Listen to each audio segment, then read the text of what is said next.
Você já ouviu a afirmação de que a norma proíbe a utilização de cabos muito grossos junto com cabos finos em um mesmo duto?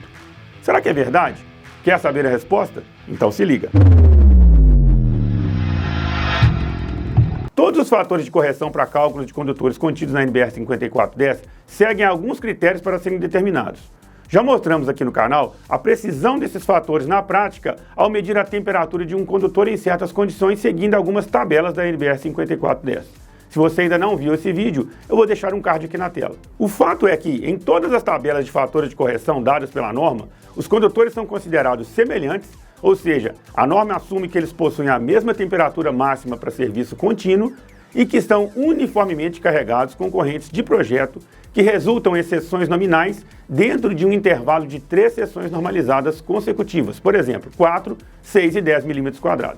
Isso quer dizer que podemos usar cabos de 4 e 6 mm ou ainda cabos de 4 e 10 mm² em um mesmo duto. O problema é que essa situação pode não corresponder àquelas encontradas na prática, pois posso encontrar seções diferentes ao calcular um condutor e acabar com cabos de 4 e 16 mm² no mesmo duto, estando fora de 3 intervalos consecutivos.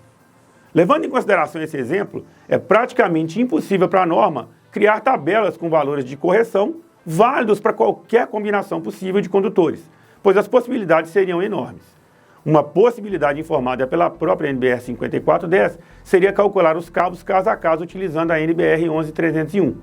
Porém, a mesma NBR 5410 informa uma maneira de calcular o fator de correção, tornando possível a utilização de condutores com seções diferentes e fora de um intervalo de 3 seções normalizadas consecutivas. A fórmula é a seguinte: F é igual a 1 sobre raiz de N, onde N corresponde ao número de circuitos ou de cabos multipolares instalados no conduto, seja ele aberto ou fechado.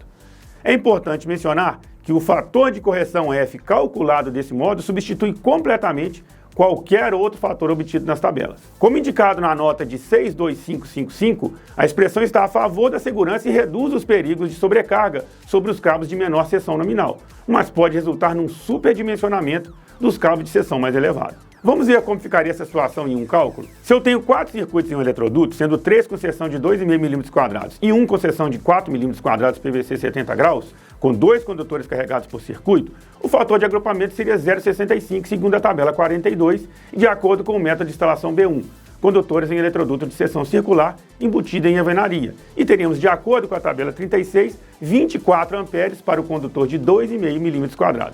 Aplicando o fator de correção, 24 vezes 0,65, temos a nova capacidade do cabo, que é de 15,6 amperes. Para o cabo de 4 mm², na tabela 36, temos 32 amperes. E usando o mesmo fator, 32 vezes 0,65, temos 20,8 amperes. Agora vamos ao mesmo exemplo. Porém, agora com 3 circuitos utilizando cabos de 2,5 mm² e 1 utilizando cabos de 10 mm². Para encontrar o fator de correção, vamos usar a fórmula F é igual a 1 sobre raiz de N. Temos então F igual a 1 sobre raiz de 4, sendo o fator 0,5. Agora os cabos de 2,5 mm² teriam sua capacidade de corrente muito reduzida, pois 24 vezes 0,5 resulta em 12 amperes, e o cabo de 10 mm teria 57 vezes 0,5, 28,5 amperes. Como vimos, a aplicação da fórmula para cálculo do fator de correção pode levar a resultados muito severos. Isso significa que para certas situações deve-se rever a maneira de instalar e a disposição dos cabos escolhida, de forma a se obter fatores de correção menos radicais. Para o nosso exemplo, separar o cabo de 10 mm² para ser distribuído em um duto exclusivo resolveria o problema, pois eu sequer teria que aplicar a ele fatores de correção. Assim, sua capacidade de condução de corrente seria muito maior. E você conhecia essa particularidade da NBR 5410?